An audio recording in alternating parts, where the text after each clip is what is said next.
ಪ್ರಸ್ತುತ ನ್ಯೂಸ್ನ ವಿಶೇಷ ಕಾರ್ಯಕ್ರಮಕ್ಕೆ ಸ್ವಾಗತ. ನಾನು ಬಶೀರ್ ಅಡ್ಡಿ ನಡಕ.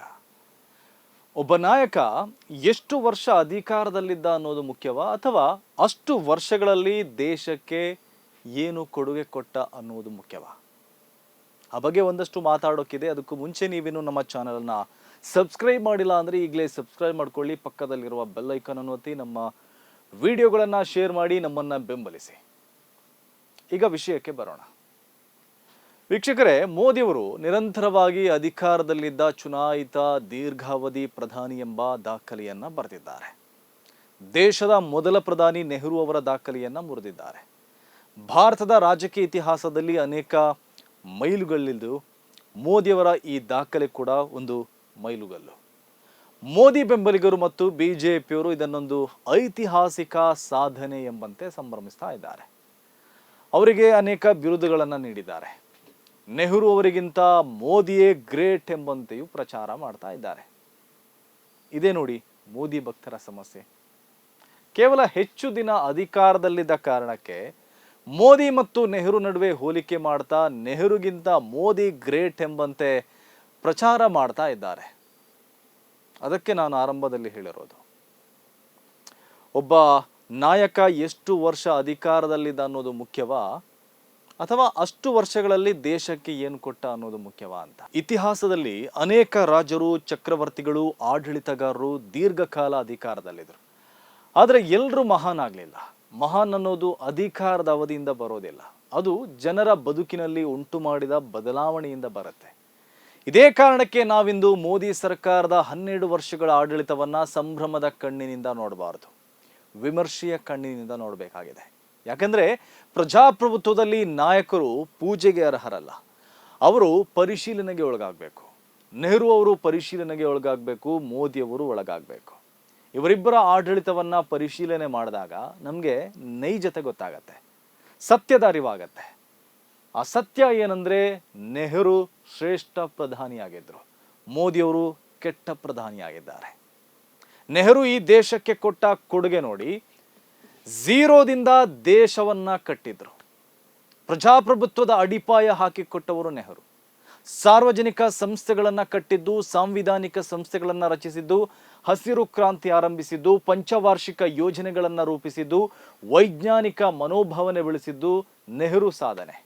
IIT, IIM, ಇಸ್ರೋಗಳಂತಹ ಸಂಸ್ಥೆಗಳನ್ನು ಕಟ್ಟಿ ಬೆಳೆಸಿ ದೇಶವನ್ನ ಕಟ್ಟಿದವರು ನೆಹರು.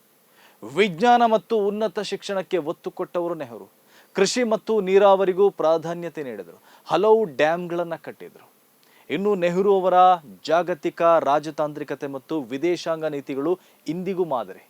ಅವರ ಅಲಿಪ್ತ ನೀತಿಯನ್ನ ಹಲವು ದೇಶಗಳು ರೂಪಿಸಿಕೊಂಡಿದೆ. ನೆಹರು ಅವರ ಅವಧಿಯಲ್ಲಿ ಸಮಸ್ಯೆಗಳು ಇರಲಿಲ್ವಾ? ಖಂಡಿತ ಇತ್ತು. ನೆಹರು ಅವರ ವೈಫಲ್ಯಗಳು ಇರಲಿಲ್ವಾ? ಅದು ಕೂಡ ಇತ್ತು.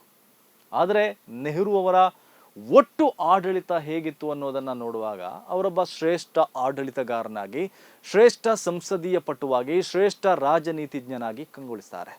ಸ್ವತಂತ್ರ ಭಾರತದ ಮೊದಲ ಪ್ರಧಾನಿ ನೆಹರು ಕಾಲಘಟ್ಟದ ಭಾರತವೇ ಬೇರೆ, ಮೋದಿಯವರ ಕಾಲದ ಭಾರತವೇ ಬೇರೆ ಎನ್ನುವುದನ್ನು ನಾವು ಮೊದಲು ಅರ್ಥ ಮಾಡ್ಕೊಳ್ಬೇಕು. ಅದರ ಜೊತೆಗೆ ಅಧಿಕಾರವೆಂಬ ಅಪೂರ್ವ ಅವಕಾಶವನ್ನ ದೇಶಕ್ಕಾಗಿ, ಜನಕ್ಕಾಗಿ ನೆಹರು ಬಳಸಿದ ಬಗೆದು ನೋಡಬೇಕು.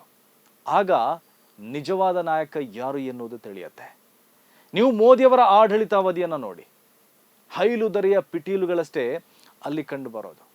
ಅಚ್ಚೆ ದಿನ ತರ್ತೇನೆ ಅಂತ ಮಾತು ಕೊಟ್ಟವರು ಅಚ್ಚೆ ದಿನಗಳನ್ನು ತರಲೇ ಇಲ್ಲ.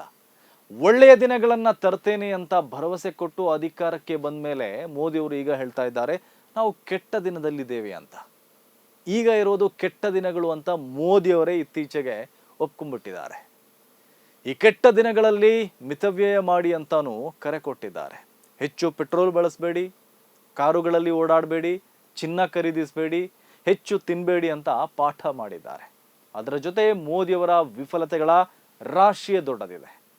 ನೋಟ್ ಬ್ಯಾನ್ ಫೈಲ್, GSTಯು ಸರಿಯಾಗಿ ಜಾರಿಯಾಗಿಲ್ಲ, ಕೋವಿಡ್ ನಿರ್ವಹಣೆಯೂ ವಿಫಲ ಆಯಿತು, ಮೋದಿಯವರ ವಿದೇಶಾಂಗ ನೀತಿಗಳು ಫೈಲ್. ಈಗ ನಮ್ಮ ಅಕ್ಕಪಕ್ಕದ ದೇಶಗಳೇ ನಮ್ಮ ಜೊತೆ ಸರಿಯಾಗಿಲ್ಲ. ಅಮೇರಿಕ ನಮ್ಮನ್ನ ಗುಲಾಮರ ಥರ ನೋಡ್ತಾ ಇದೆ. ಚೀನಾ ನಮ್ಮ ಪ್ರದೇಶದೊಳಗಡೆ ಬಂದು ಕೂತಿದೆ.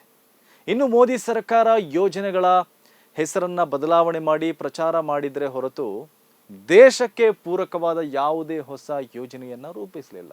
Make in India, skill India, digital India ಎಂಬೆಲ್ಲ ಹೆಸರುಗಳು ಕಳೆದ 10 ವರ್ಷಗಳಿಂದ ನಿರಂತರವಾಗಿ ನಮ್ಮ ಕಿವಿಗೆ ಬೀಳ್ತಾ ಇದೆ. ಇವೇನು ಹೊಸ ಯೋಜನೆಗಳಲ್ಲ, ಮೋದಿಯವರ ಹೊಸ ನೀತಿಗಳು ಅಲ್ಲ. ಇವೆಲ್ಲ ಬದಲಾದ ಹೆಸರುಗಳಷ್ಟೇ.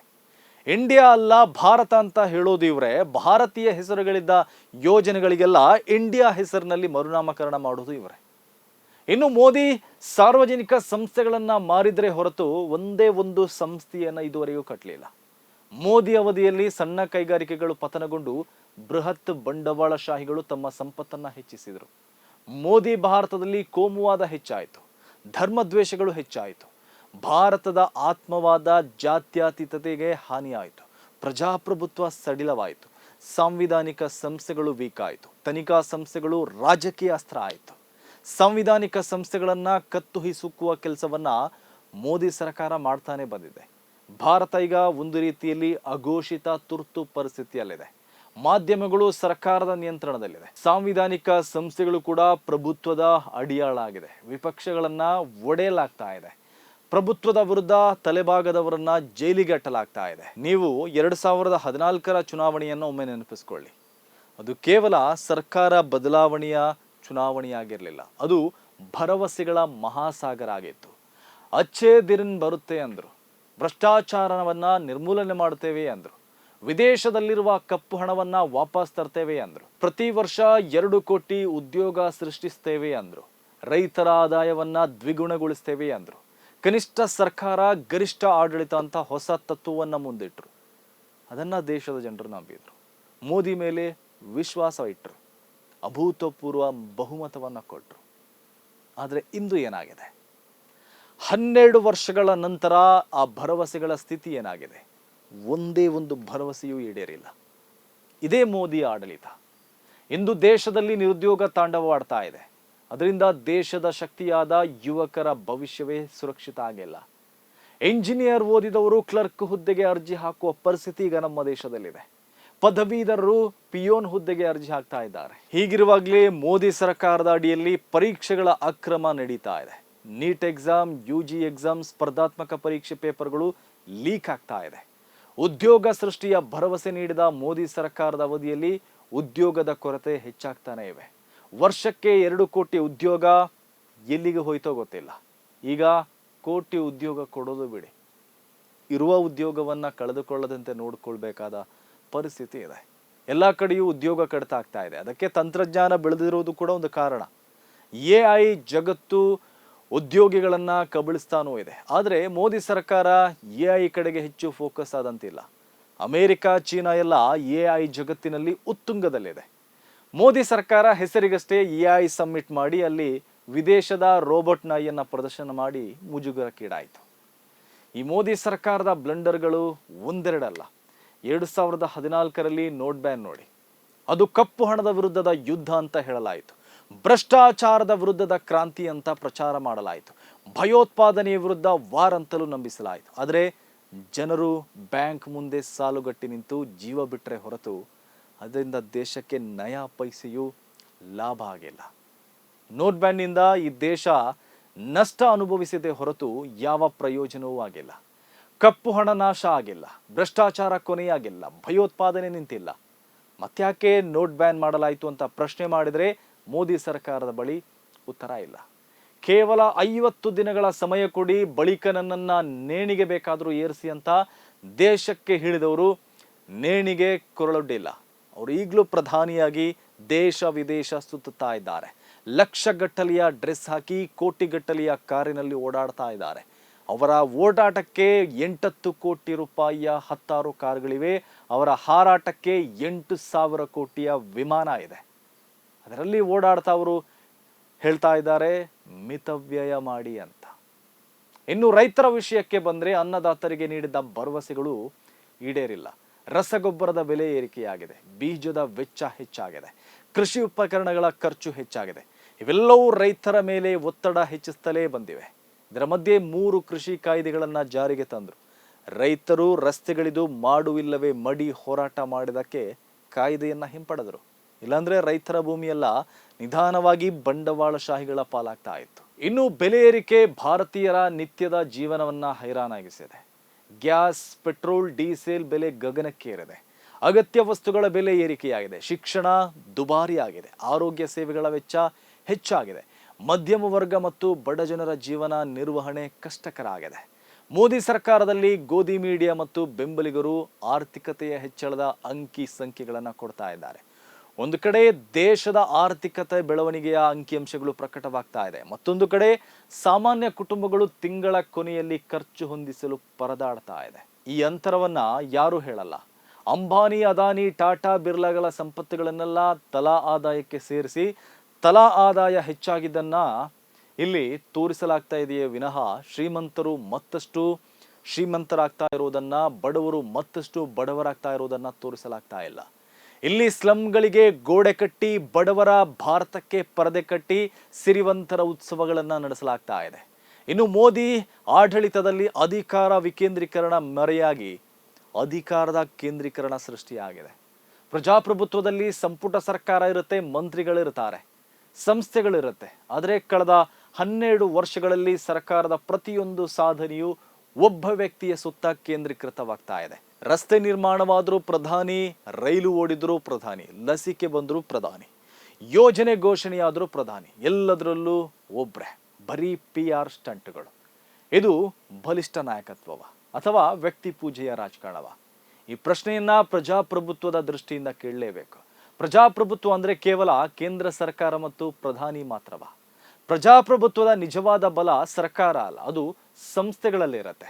ಸ್ವತಂತ್ರ ಮಾಧ್ಯಮ, ಸ್ವತಂತ್ರ ತನಿಖಾ ಸಂಸ್ಥೆಗಳು, ಸ್ವತಂತ್ರ ನ್ಯಾಯಾಂಗ, ಸ್ವತಂತ್ರ ಚುನಾವಣಾ ವ್ಯವಸ್ಥೆ, ಇವುಗಳೇ ಪ್ರಜಾಪ್ರಭುತ್ವದ ಜೀವಾಳ. ಆದರೆ ಕಳೆದ 10 ವರ್ಷಗಳಲ್ಲಿ ಈ ಸಂಸ್ಥೆಗಳನ್ನೆಲ್ಲ ದುರ್ಬಲಗೊಳಿಸಲಾಗಿದೆ. ED, CBI, ಆದಾಯ ತೆರಿಗೆ ಇಲಾಖೆ ಮುಂತಾದ ಸಂಸ್ಥೆಗಳನ್ನು ರಾಜಕೀಯ ಉದ್ದೇಶಗಳಿಗೆ ಬಳಸಲಾಗ್ತಾ ಇದೆ.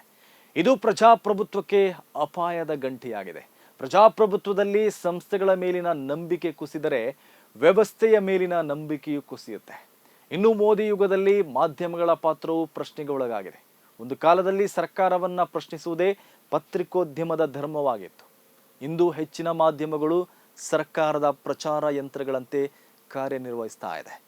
ಈ ದೇಶದಲ್ಲಿಂದು ನಿರುದ್ಯೋಗಕ್ಕಿಂತ ನಾಯಕನ ಉಡುಪು ಸುದ್ದಿ ಆಗ್ತಾ ಇದೆ. ಬೆಲೆ ಏರಿಕೆಗಿಂತ ವಿದೇಶ ಪ್ರವಾಸ ಸುದ್ದಿ ಆಗ್ತಾ ಇದೆ. ಜನರ ಸಮಸ್ಯೆಗಳಿಂದ ಇಮೇಜ್ ಬಿಲ್ಡಿಂಗ್ಗೆ ಹೆಚ್ಚಿನ ಆದ್ಯತೆ ಸಿಗ್ತಾ ಇದೆ. ಪ್ರಶ್ನಿಸುವ ಮಾಧ್ಯಮಗಳ ಸಂಖ್ಯೆ ಕಡಿಮೆ ಆಗ್ತಾ ಇರೋದು ಈ ದೇಶದ ಪ್ರಜಾಪ್ರಭುತ್ವದ ಆರೋಗ್ಯಕರ ಬೆಳವಣಿಗೆಯಲ್ಲ.